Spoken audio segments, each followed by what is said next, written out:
네, 2024년 반년간 문학수첩 신인 작가상 시상식 그리고 문학수첩 작가클럽 송년회.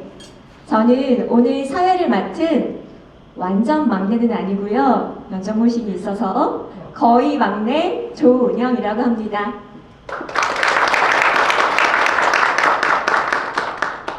네, 저희 먼저 시상식에 앞서서 좀 긴장도 풀고 또 분위기도 부드럽게 만드는 시간 가져보려고 해요. 그래서 우리 노래를 준비를 했는데요. 첫 번째 들으실 곡은 논 따모 삐유, 그래서 너를 더 사랑하지 않는 곡입니다. 이탈리아 작곡가 프란체스코 파올로 토스티의 대표적인 곡이라고 해요. 너를 더 사랑하지 않으리, 이 제목처럼 우리는 작가분들이시니까 이 말이 반어인 거를 아실 것 같은데요.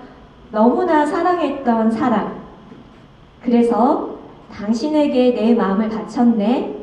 하지만 이제 꿈은 내가 아니리.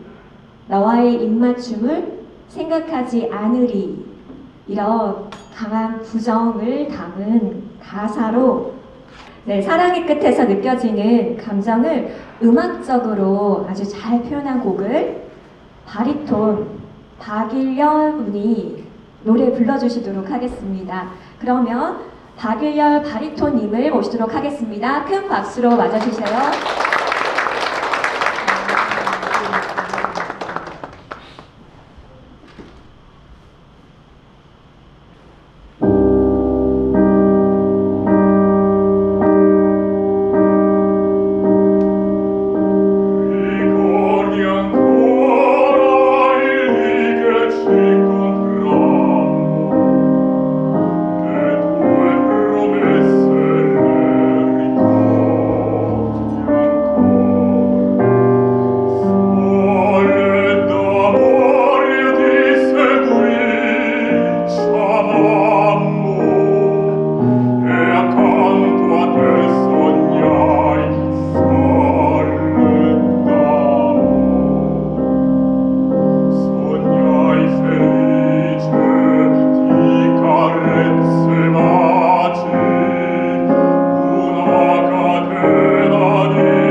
바리톤 박일의 곡 잘 들었습니다.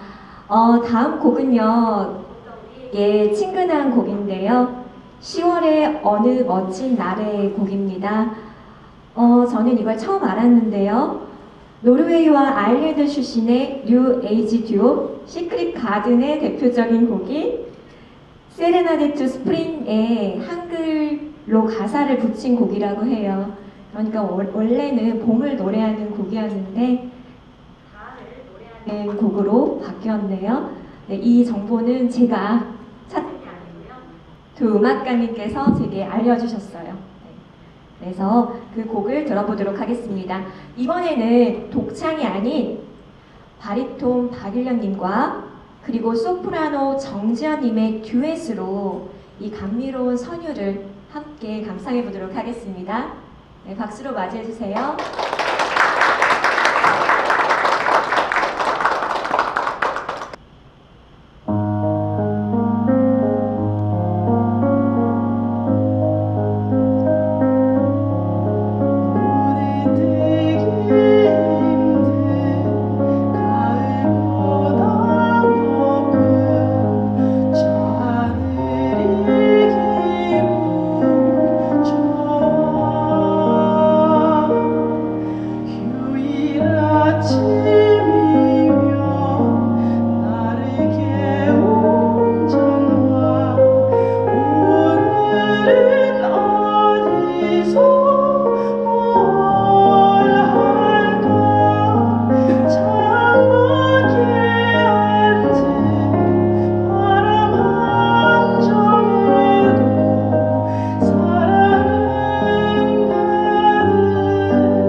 네, 아름다운 두 곡 잘 들어봤습니다. 마이크가 좀 상태가 안 좋았는데요. 그것을 뚫고 정말 이게 프로가 아닌가 싶었어요. 뚫고 너무 아름다운 곡을 들려주신 바리톤 박일현님, 소프라노 정지현님께 다시 한번 큰 박수 부탁드립니다.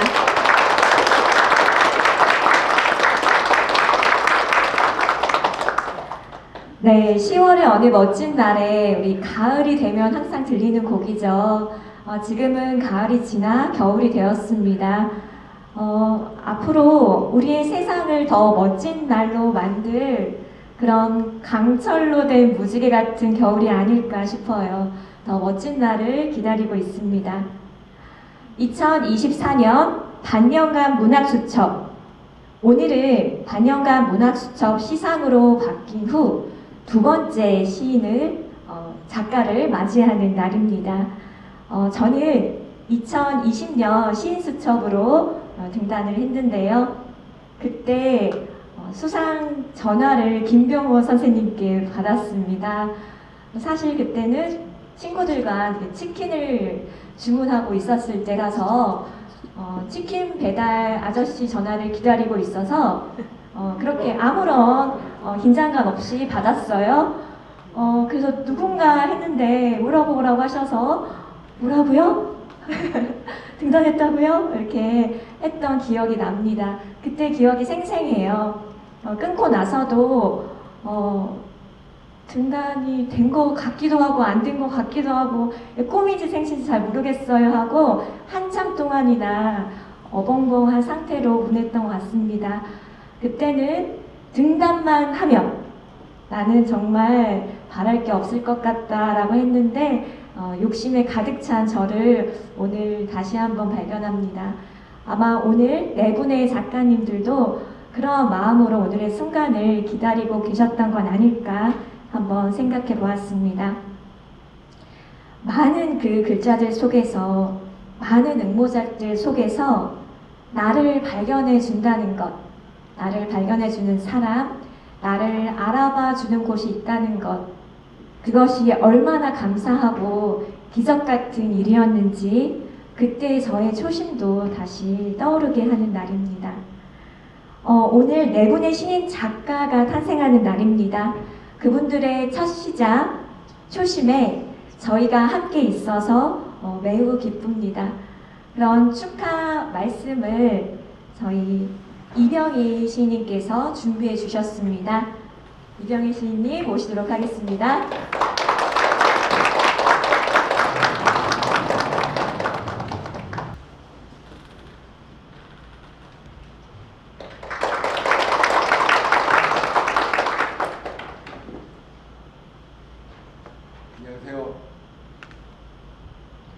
안녕하세요. 저는 시 쓰는 이병일입니다.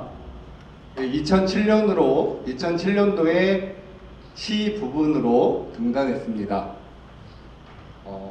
먼저 네 분의 작가분들, 특히 문학수첩의 식구가 되신 것을 먼저 축하드립니다.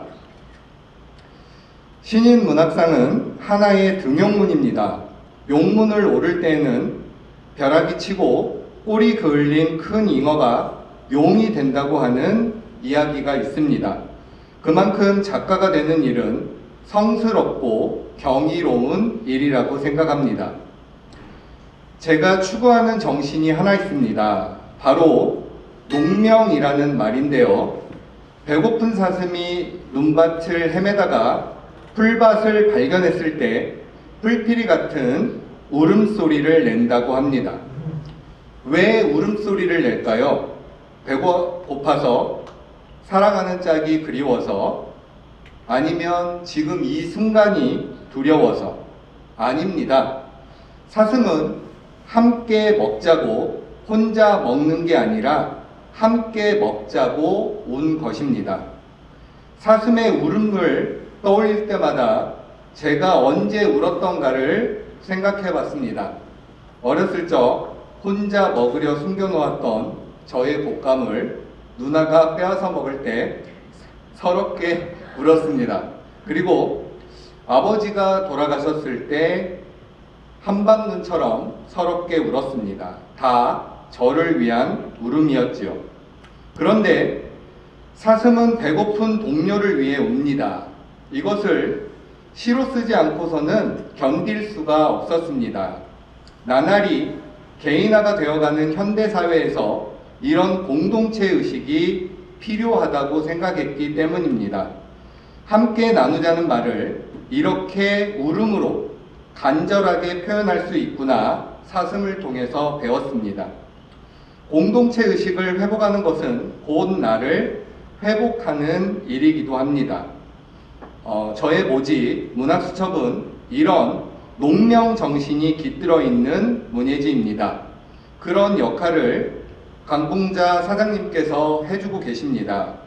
이번에 수상한 자가 되신 분들을 위해 저도 사슴처럼 울어볼 예정입니다. 문학수첩의 식구가 되신 것을 크게 축하드립니다. 감사합니다. 네, 이병일 시인님의 감동적인 축사 인사 잘 들었습니다. 감사합니다. 저는 코로나 시기에 등단을 해서요, 한 가족도 못 오시고 딱 10분만 함께 시상식을 가졌던 기억이 납니다. 근데 그때 계셨던 한 분 한 분의 얼굴을 아직도 기억하고 있습니다. 저 시를 잘 쓰고 있느냐라고 선배 작가님들이 물으실 때마다 가슴이 철렁하곤 합니다. 그때 축하해 주신 만큼 내가 용기를 내서 아직도 하고 있는가를 많이 생각하고 있습니다. 저 또한 사슴처럼 네, 목을 길게 빼고 네, 늘 함께 바라봐 드리도록 하겠습니다. 자, 그럼 본 시상식 네, 들어가도록 하겠습니다. 먼저 심사평과 시상을 함께 해주시겠는데요. 중편 소설부터 시상하도록 하겠습니다. 2008년 문학수첩 소설 부분의 문학상을 수상하신 주영선 소설가님께서 심사평과 시상을 해주시도록 하겠습니다.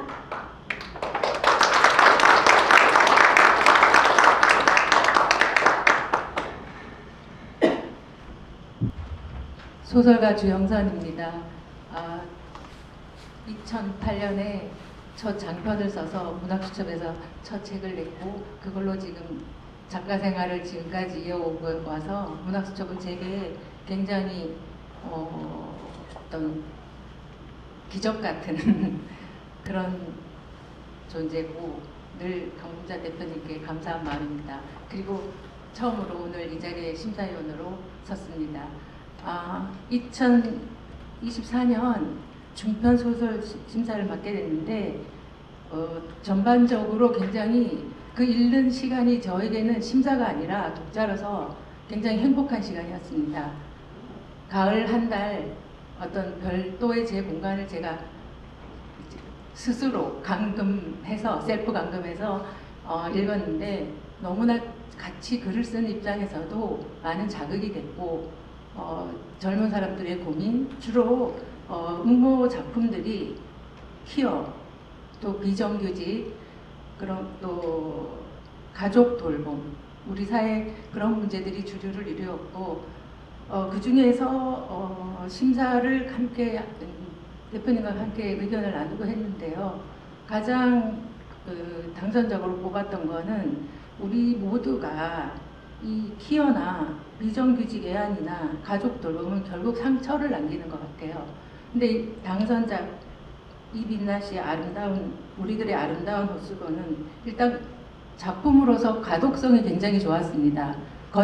단 한 그 호흡으로 읽을 수 있는 그게 굉장히 장점이었고 특히나 우리 어떤 삶에서 얻은 각기 종류는 다르지만 그 상처로 남기지 않고 풀어가는 방식이 끝까지 거리를 유지하면서도 담담하고 깔끔하게 완결되었습니다.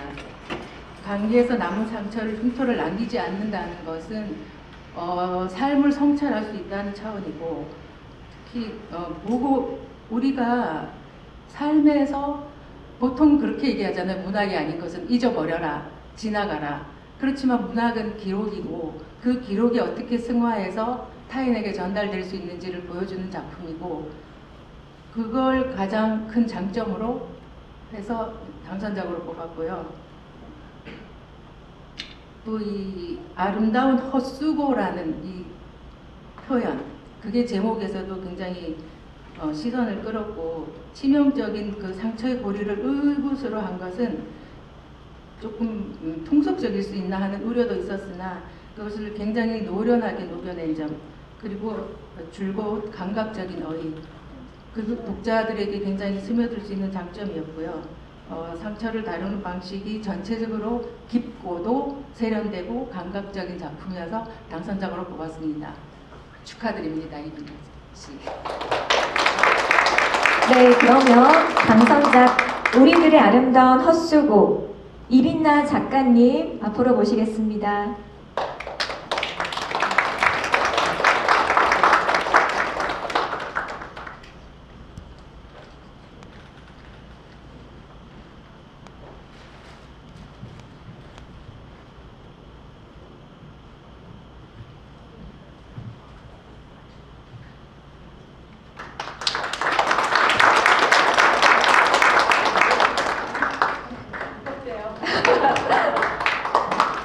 네, 큰 박수 부탁드립니다. 수상 소감은 이따가 네 작가분 한꺼번에 같이 듣도록 하겠습니다. 네, 축하드립니다. 네. 네, 다음은요. 이번에는 단편 소설 차례입니다. 강봉자 대표님이 심사평과 시상을 해주시도록 하겠습니다. 안녕하세요. 반년간 문학수첩 발행경 편집인 강봉자입니다.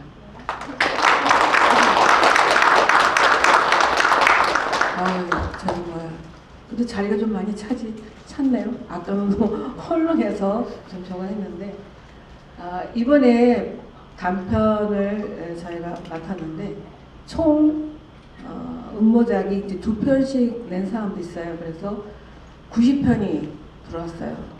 말이 90편이지 이거 보려고 그러면 진짜 이거 뽕 빠지는 일이에요. 진짜 엄청 힘들고 올해 엄청 또 날씨가 더웠기 때문에 아주 힘들었어요. 이거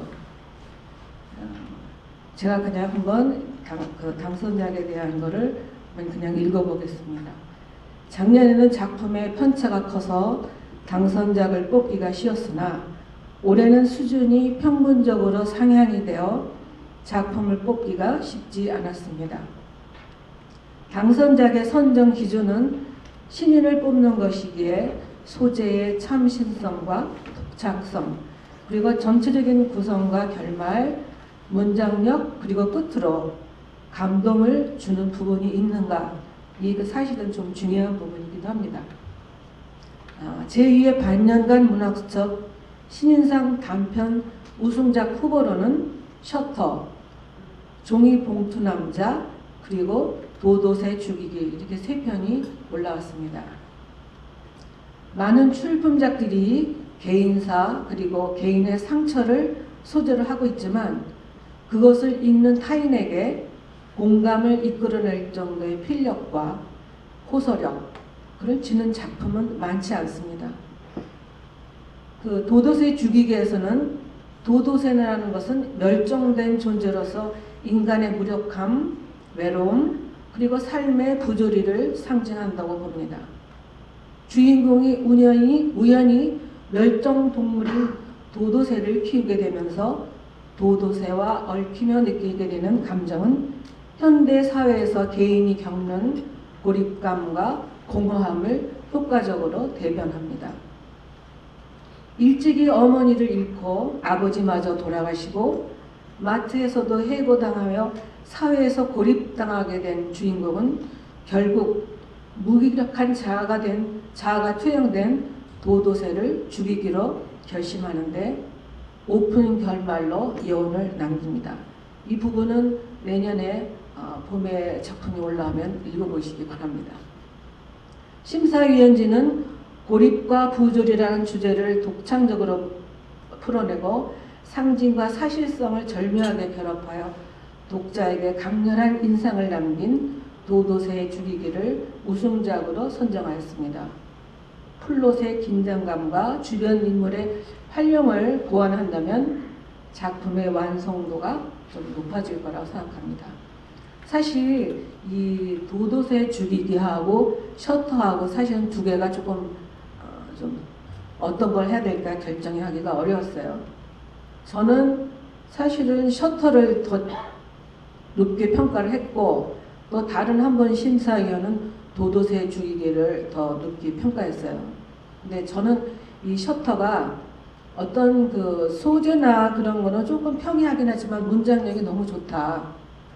결과적으로는 소설의 힘은 문장력이 아닌가 싶어서 사실은 저는 셔터를 뽑으려고 했는데 도도새 죽이기를 내가 혹시 잘못 본 거 아닌가? 다시 이거를 한 거의 두세 번 읽어봤어요. 왜냐하면 내가 한 번 읽고 또 잘못 판단할 수도 있을 것 같아서 두세 번 읽어봤는데 그 읽어보면 읽어볼수록 굉장히 그 작품 속에 빠져들게 된 거예요. 그래서 결국 이 도도새가 마지막에 우는데 그 울음이 눈물이 바닥을 흥건히 건졌을 때 결국 그 울음이 저도 울을 수밖에 없는 그런 거가 돼서 이 감동이 보통 감동이 아니다. 문장력도 좋지만 결국 우리를 움직이는 소설의 힘은 뭐냐? 감동이다. 그래서 제가 마지막에 도도새의 손을 저도 들어줬습니다. 그래서 도도새 당선이 되신 거가 마지막에 좀 힘들었습니다. 네, 이상입니다. 네, 그러면 도도새 죽이기 정호재 작가님 앞으로 모시겠습니다.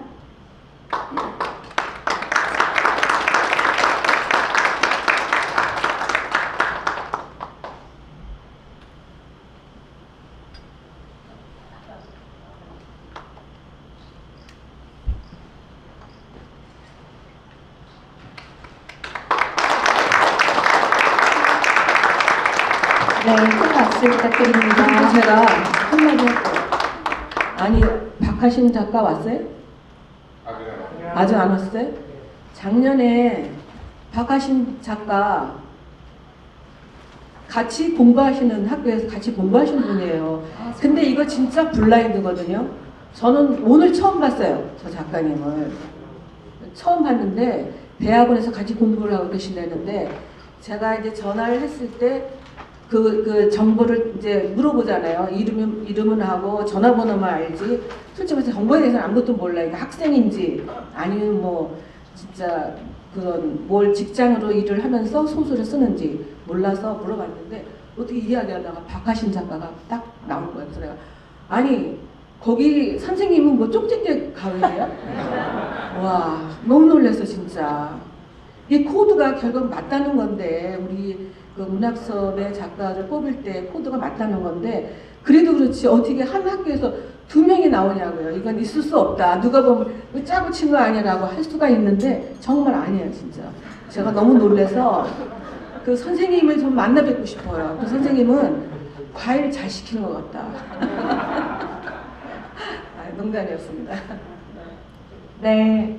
혹시라도 받을 수 있는 오해를 미연에 방지하고자 네, 대표님이 이렇게 말씀해 주셨습니다. 그러면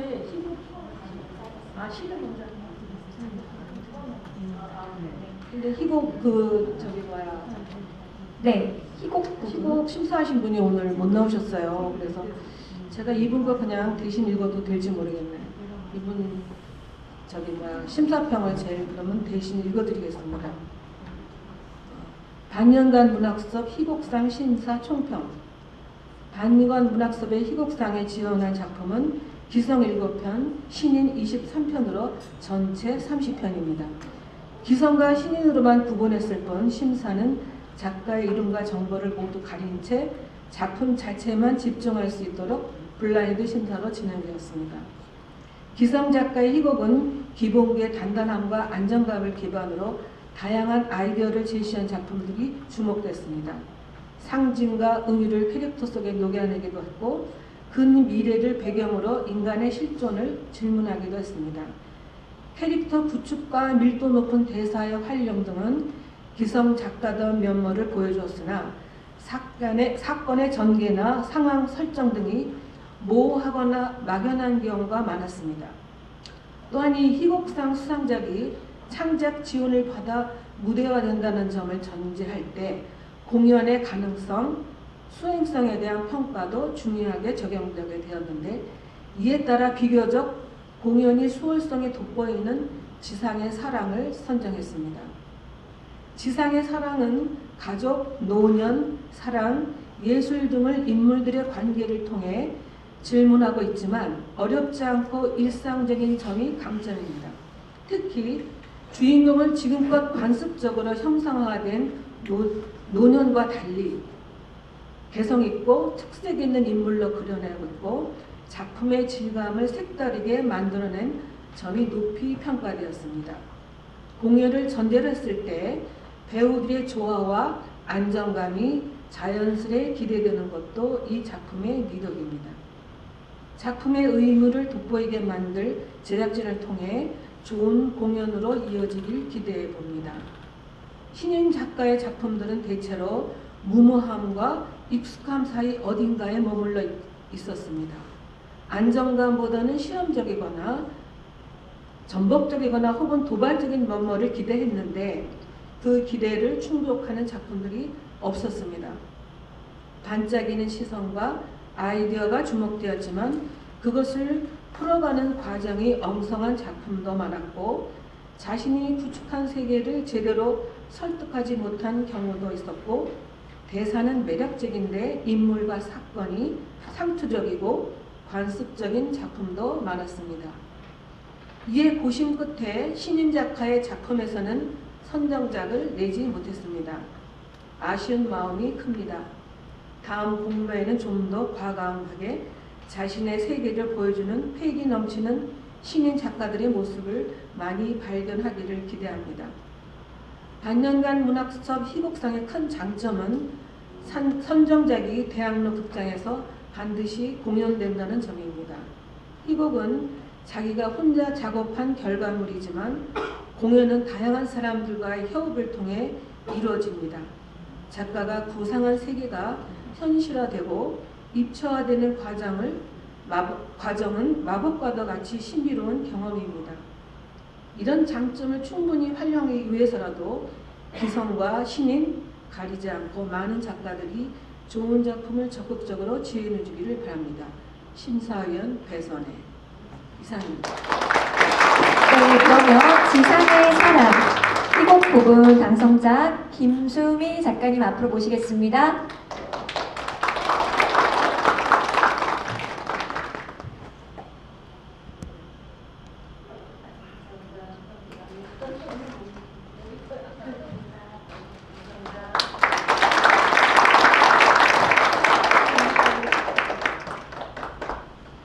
네, 이렇게 강봉자 대표님이 단편 소설 그리고 희곡까지 시상 도와주셨습니다. 감사합니다.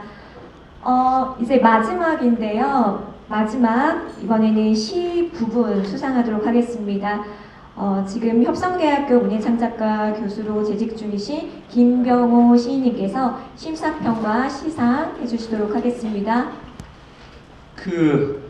신인상 소후예 시인 처음 상 받으시죠.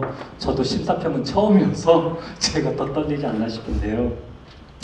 제2회 반영관 문학수첩 신인 작가상 시부분 심사는 앞에서 축하 말씀을 했던 이병일 교수와 제가 한 달 정도의 시간을 가지고 예심부터 보심까지 진행을 했습니다. 비록 언뜻 보기에는 2회여서 가볍게 떠올리실 수도 있겠지만 문학수첩 신인 작가상은 이전에 종합문예지 문학수첩, 그 다음에 시전문 개간지 시인수첩, 그리고 조선일보하고 함께 협업을 했던 판타지 문학상을 이어받은 등용문으로서 2003년도부터 시작을 했으니까 벌써 21년째 그 역사와 전통을 가진 그런 신인상이라고 생각하시면 될 것 같고요.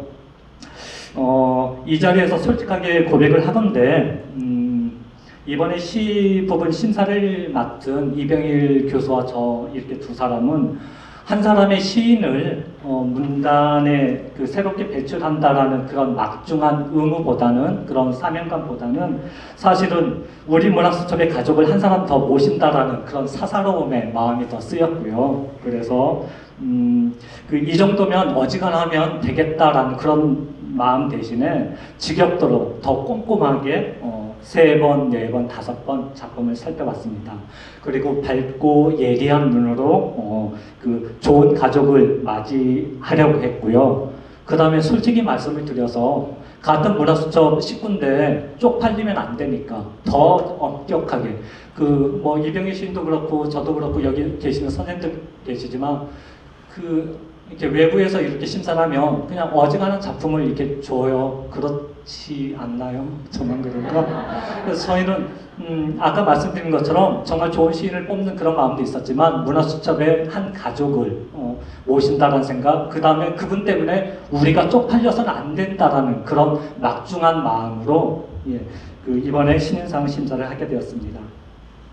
그리고 이전과 잠깐 비교를 해보면 지난 1회 신인상에 비해서 그 응모작의 허수가 사라지고 완성도와 그 미학적 성과를 보여주는 수많은 작품들 속에서 두 심사위원은 막판에 큰 이견이 없이 희고 말랑한 문 외에 5편을 응모한 소후의 시인을 행복한 마음으로 우리 문학수첩의 한 가족이자 우리 시단의 새로운 가능성으로 받아들이기로 하였습니다.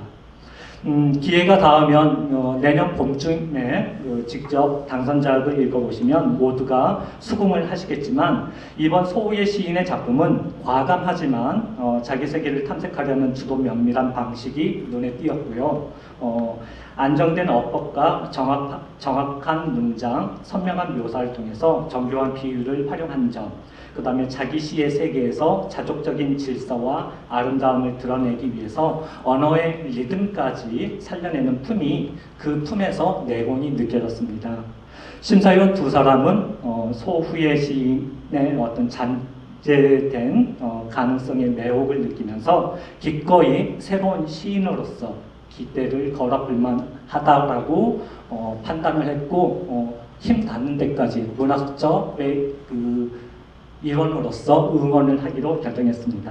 다시 한번 신인 작가상, 시인상, 시인 부분의 수상을 축하드립니다. 감사합니다. 네, 희고 말랑한 문의 4편 소우의 시인님을 앞으로 모시겠습니다.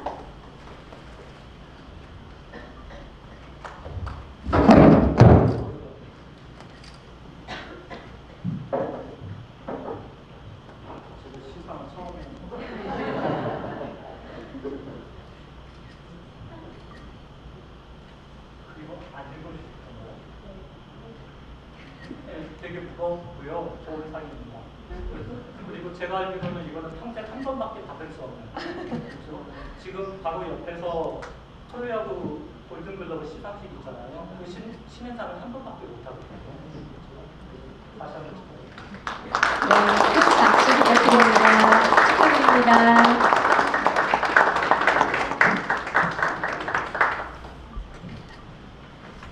네, 네 분의 빛나는 작가님들에게 문운이 활짝 열리기를 저도 마음으로 정말 응원드리겠습니다. 그러면 저희가 당선 소감을 들어볼 차례인데요.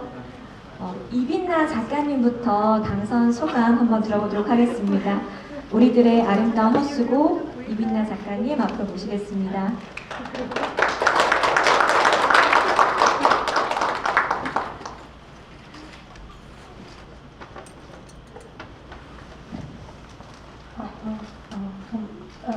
안녕하세요. 저는 이빈나라고 하고요. 평범한 직장인입니다. 저한테 문학은 되게 너무나 멀고 높고 되게 가닿을 수 없는 그런 엄격한 거라고 생각을 해왔는데요. 문학뿐만이 아니라 제가 여태 해왔던 어떤 일들을 생각해보면 저는 중간에서 늘 포기하고 도망치고 그랬던 사람인데, 그럼 저한테 우리들의 아름다운 헛수고는 정말 끝을 봐본 유일한 완성품이어서 되게 의미가 깊습니다. 사실 이 글을 쓰면서도 되게 중간중간 포기하고 싶고 이게 문학이기는 할까? 이것도 어차피 헛수고로 돌아가지 않을까? 이런 생각들을 되게 많이 했었는데요. 그럴 때면 꼭 그런 생각들을 하다가 보면 좀 어차피 내가 평생 헛수고만 해왔는데 이거 하나 헛수고로 돌아간다고 해서 내 인생이 바뀌는 건 아니다. 이렇게 좀 긍정적인 생각, 배짱 같은 거를 느껴서 그 배짱 덕분에 제가 처음으로 이런 완성품을 내놓을 수 있었던 것 같습니다. 저는 그 헛수고면 뭐 어때 그냥 끝까지 가보자 하는 배짱이 제가 30대가 되고 생긴 되게 뻔뻔함이라고 생각을 했었는데요. 근데 당선된 지금 돌이켜보면 그게 아마 전 문학을 잘 모르지만 문학의 본질이 아닐까 싶습니다. 문학은 반드시 가 닿아야 되고 올라타서 깃발을 꽂아야 되는 목적지가 아니라 글 쓰는 행위 그 자체에서 잠깐 반짝이면서 이게 정말 아무것도 아닌 헛수고인 것 같지만 결국에는 아무것도 아니어야만 오히려 무엇이든 될 수 있다고 나를 다독이면서 이야기의 끝까지 갈 수 있도록 이끄는 낙관, 희망, 이런 도전정신 이런 것 자체라고 저는 생각을 했습니다. 글을 10시간을 써야 1초 정도 반짝이고 사라지는 희망이라고 할지라도 저는 앞으로도 계속 글을 쓰고 여태까지 느꼈던 희망들을 이야기로 담아서 독자분들에게 영원히 얘기를 해줄 수 있는 작가가 되고 싶고요.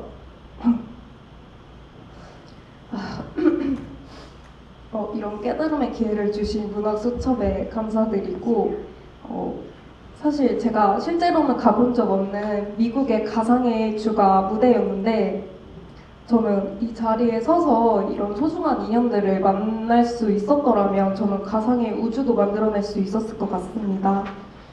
그리고 같이 와준 우리 가족한테 고맙고요.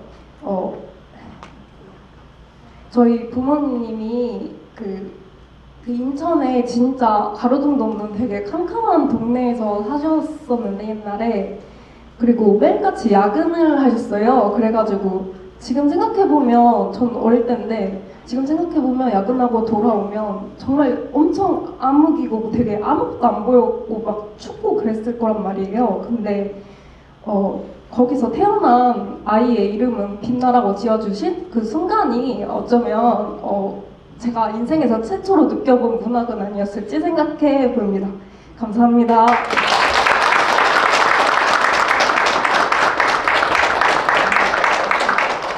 네, 감사합니다. 한 번도 무언가 제대로 끝내본 적 없다고 하셨는데 중편 소설을 쓰는 일은 아주 긴 호흡이 필요하고 정말 끈질긴 그런 시선이 필요한 일이라고 생각합니다. 다시 한번 축하 말씀드립니다. 다음은 단편소설 수상자님 정호재 작가님의 수상 소감 들어보도록 하겠습니다. 안녕하세요. 저는 정호재라고 합니다. 네, 수상 소식을 처음 접했을 때가 기억이 나는데요. 휴대폰을 놓고 이제 밖에서 달리기를 하고 집에 왔는데 밤 9시에 모르는 번호로 전화가 와 있더라고요. 그래서 다시 전화를 걸었고 제 작품 도도새 주기가 단편소설 부문에 선정됐다는 얘기를 듣게 되었습니다. 사실 수상 소식을 처음 접했을 때는 너무 얼떨떨하기도 하고 사실 전혀 기대를 안 하고 있던 터라 보이스피싱이니까 열심히 할 정도로 정말 믿기지가 않았는데요. 근데 이제 대표님과 얘기를 나누면서 좀 열심히 걷어줬고 소설이 문학수첩 단편소설 부문에 수상되었다는 것을 알게 되었습니다. 그로부터 이제 한 달이 지난 지금 아직도 100% 뭔가 실감이 안 나는 부분이 좀 있는 것 같아요. 네. 또 이 자리에 서니까 여기 서니까 뭔가 이제야 좀 실감이 나는 것 같다 그런 기분이 듭니다. 감사를 드리고 싶은 분들이 있습니다. 전 이제 제가 좀 힘들 때, 어두운 터널을 지날 때 저와 동행해 주셨던 하나님께 감사드리고, 그리고 아들 상 받았다고 명예에서 먼 길 올라온 아빠, 그리고 항상 옆에서 이제 든든한 힘이 돼주는 사랑하는 미령이, 가끔 부끄러워가지고 싸우긴 하지만 저의 베스트 프렌드 정수, 그 외에 문학에 대해서 많은 걸 알려주신 이갑수 작가님, 또 과기대 박영준 교수님, 그리고 제 작품의 가능성을 보고 뽑아주신 강봉자 대표님께 감사드리고 싶습니다. 감사합니다.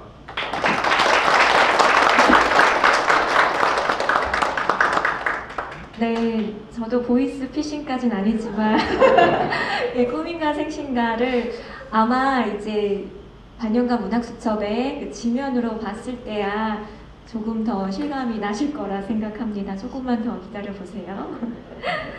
네, 다음은 희곡 당선자님 김수미 작가님을 모시고 수상 소감 먼저 들어보도록 하겠습니다.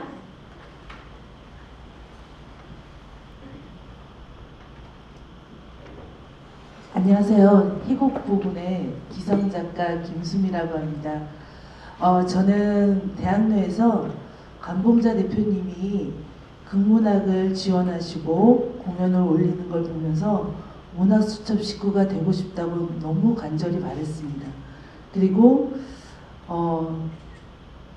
사실 기성 작가라 떨어지면 굉장히 부끄러운데, 그럼에도 불구하고 문학수첩의 식구가 되는 방법이 이거밖에 없어서 일단은 지원하고 보자 라고 해서 지원을 과감하게 했습니다. 그런데 오늘 제가 그 상을 받았는데 신인 작가상이라고 이렇게 쓰여 있는 거예요. 제가 희곡으로 97년도에 등단을 했거든요. 대학로에서 끊임없이 작가로 활동을 해오면서 다시 신인이라고 박혀있는 상을 이렇게 앞에 두고 보니까, 지금부터 다시 나는 좋은 작품을 쓰기 위한 여정을 시작할 수 있는 힘이 내게 충전된다는 느낌이 들어서 오늘 굉장히 나는 이제 강봉자 대표님의 문학수첩의 식구가 됐구나, 이런 생각에서 작가로서도 그 설레임이 되게 증폭되는 시간인 것 같습니다. 그리고 이 자리에 오니까 희곡 작가들만 맨날 보다가 소설가님도 뵙고 시인님도 뵙고 하니까 문학의 지평이 좀 넓어지는 것 같아서 제가 새로운 공간에 온다는 이 설렘을 많은 분들이 느낄 수 있도록 대학로에 내년에 공연이 올라가면 여러분들도 와주셔서 그 설렘을 함께 나눠주셨으면 좋겠다는 생각이 듭니다. 그리고 극문학을 사랑해 주시는 문학수첩에 너무 감사드리고요. 그 토대를 힘을 받아 희곡이 전 세계인에게 사랑받는 문학으로 발돋될 수 있는 또 하나의 장을 만들어 주신 거라 생각합니다. 감사합니다. 네, 축하드립니다. 내년에는 김수미 작가님의 그 연극을 우리가 함께 볼 수 있어 굉장히 기대 중입니다. 그럼 마지막으로 희곡 말랑한 문의 내편 소우의 시인님의 소감 말씀 듣도록 하겠습니다.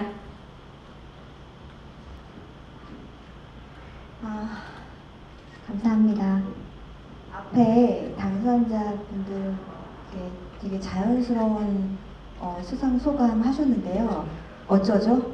저는 수상 소감도 시를 써왔습니다. 네. 그래서 제가 지금 방금 앞서 수상자들 분들의 소감을 듣고 나도 그럼 자연스럽게 얘기를 해야 되는 건가? 이렇게 생각했지만 그러다가 망할까봐 제가 준비한 소감문을 천천히 읽어보겠습니다.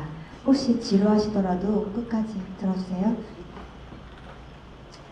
자, 오늘 비로소 제 시는 희고 조금은 무거운 신을 신게 되었습니다. 글쓰기란 넘을 수 없는 벽에 문을 그린 후 그 문을 여는 것이라고 보뱅은 말했습니다. 저는 오랜 시간 넘을 수 없는 꿈에 문을 그린 후 제시를 밤낮 없이 깨웠습니다. 하지만 제시는 문을 열고 나서기엔 너무나 작고 얕고 미력했습니다. 그런 시에겐 어둠만이 심겨졌던 걸까요? 절망의 걸음이 있는 것도 아닌데 제자리만 맴돌았습니다. 혼돈의 발자국이 겹겹이 쌓여갔습니다. 그럴수록 시는 단단한 살이 붙고 뜨거운 피가 흐르게 되었습니다. 주저하지 않았습니다. 수차례 문을 향해 손을 뻗었고 마침내 눈 밝으신 심사위원분들이 희고 조금은 무거운 신을 제시 앞에 놓아주셨습니다. 진심으로 깊고 따스한 감사를 전합니다. 이제 어디든 갈 것입니다. 모두에게 슬픔이 없기를 희망하며 어디까지 갈 수 있을지 언제까지 갈 수 있을지는 중요하지 않습니다. 다만 멈추지 않겠습니다. 끈질긴 반항과 성과 없는 노력 속에서도 멈추지 않는 집요함으로 끈질긴 목소리를 내 걸어가겠습니다. 관심과 애정으로 지켜봐 주시고 응원을 부탁드립니다. 이 자리에 함께 하지 못할 뻔한 스스로 회복 중인 저의 딸, 앞으로도 고생 많을 남편, 속 깊은 아들과 아버님 너무 고맙고 사랑합니다. 그리고 나의 최초의 시인이자 천사인 엄마, 아빠, 나의 동생 내외들 사랑합니다. 언제나 웃음통이자 정보통인 언니들, 다정한 친구들, 선배들, 야루 멤버들, 든든한 스터디 멤버들 너무 고마워요. 중대 문우생들과 함께 축하해주신 여러 선생님들께도 사랑과 감사를 전합니다. 마지막으로 한 번도 행복을 신어본 적 없는 고통에게 제 신을 뺏기지 않는 늘 깨어있는 소우회가 되겠습니다. 감사합니다.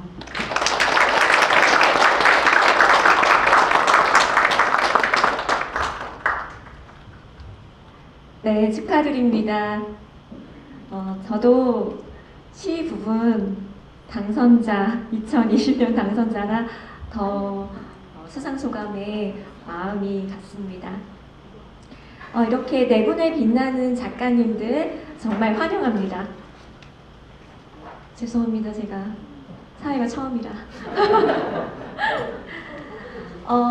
제가 등단했을 때 심사위원분들, 선배 시인님들이 그런 말씀을 해주셨어요. 만약에 내가 나를 믿지 못하는 순간이 있다면 그때 내 글을 뽑아주었던, 내 글을 믿어주었던 우리를 한번 믿어봐라 라는 말이 오랫동안 기억에 남습니다. 네 분의 작가님들 혹시 지금의 마음이 조금 사라지실 때면 저의 문학수첩, 작가클럽, 그리고 심사위원님들 그 눈빛과 마음을 잊지 않으셨으면 좋겠습니다. 그럼 이번에는요, 강봉자 대표님의 감사 말씀 읽겠습니다. 강봉자 대표님 모시도록 하겠습니다.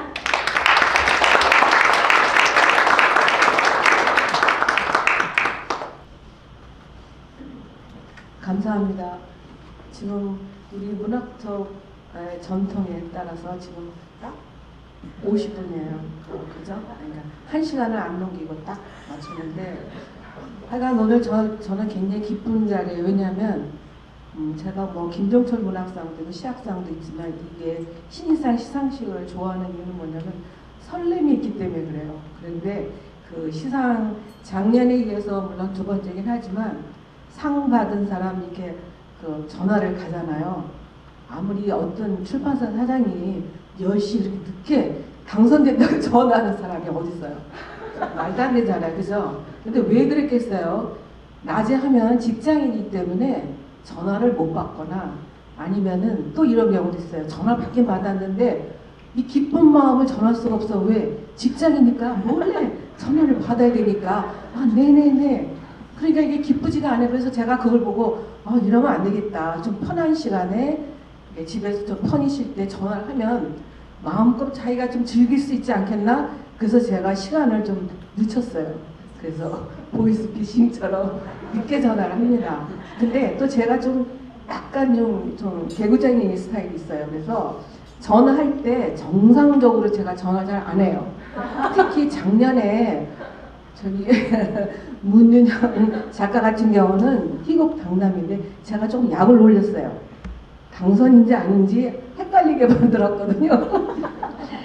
그래갖고 사실은 왜냐면 그 좋아하는 마음 있잖아요. 시인이 내가 당선이 됐습니다 했을 때 받았을 때 그 마음을 저도 느끼고 싶었던 거예요. 사실은 저도 굉장히 설레고 굉장히 기쁘거든요. 근데 이 기쁜 마음을 솔직히 말해서 그냥 당선이 됐습니다 축하합니다 이렇게 말 한마디를 끝내고 싶지가 않았던 거예요. 저는 그래서 그분이 느끼는 그 감정 뭐 깜짝 놀라는 거 그거 사실 제가 그런 기분을 맛보고 싶었던 거예요. 그래서 근데 아무나 다 그러지는 않아요. 왜냐하면 제가 작품을 이렇게 쭉 이렇게 심사를 하다 보면 작품을 보면 이 작품이 나이대가 다 보여요. 아, 이 사람은 젊은 사람이다. 왜냐면 거기 나이는 안 적혀주잖아요. 전화번호, 이름, 주소만 나오지. 그렇다고 제가 뭐 몇 살입니까? 그걸 다 일일이 전할 수 없잖아요. 근데 딱 작품을 보면 아, 이분은 젊어. 약 올리기 딱 좋은 거야. 그래갖고 답이야. 그래서 문준영 작가는 내가 딱 봤을 때 아, 이분은 젊은 작가다. 근데 전화할 때 제가 조금 약을 올렸어요. 당선이 됐는지 안 됐는지. 그래서 제가 한번 꼬집어 보라 그랬어요. 한번. 꼬집었더니 진짜 꼬집더라고요. 아파요? 그랬더니 아파요. 그 아프면 당선이네요. 실제 이거 꿈이 아니네요. 근데 제가 사실 얼마나 그 감정, 그 기쁜 감정을 저도 이렇게 받고 싶은 거예요. 그러니까 그래서 사실은 이 신인상 뽑는 데가 저는 너무 좋아요. 신선하고 그리고 또 이 작품도 이렇게 보면은 다 이렇게 막 재밌잖아. 이렇게 보면은 아주 좀 독특하고 그런 작품들을 제가 읽으면서도 또 저는 또 희열을 느낀다고 합니다. 힘들지만 또 그런 느낌이 있어요. 그래서 오늘 하여간 축하, 네 분 당선되신 분들 축하하고요. 그 다음에 오늘 이렇게 심사하신 분들 더운데 수고 많으셨고요. 또 오늘 굉장히 시국도 어려운데 힘들고 그런데 이렇게 참석해 주신 모든 분께 감사드리고 이것으로 이제 시상식은 마치고요. 제 2부는 이제 우리의 문학수업 작가클럽의 송년회입니다. 그래서 여러분들 이제 식사하시면서 또 선후배 인사도 하시면서 그 다음에 이제 같이 담소도 나누고 그러는 시간을 가졌으면 좋겠습니다. 그리고 전에 네, 단체 사진이 그렇죠. 왜냐하면 먹기 전에 찍어야 되죠. 네.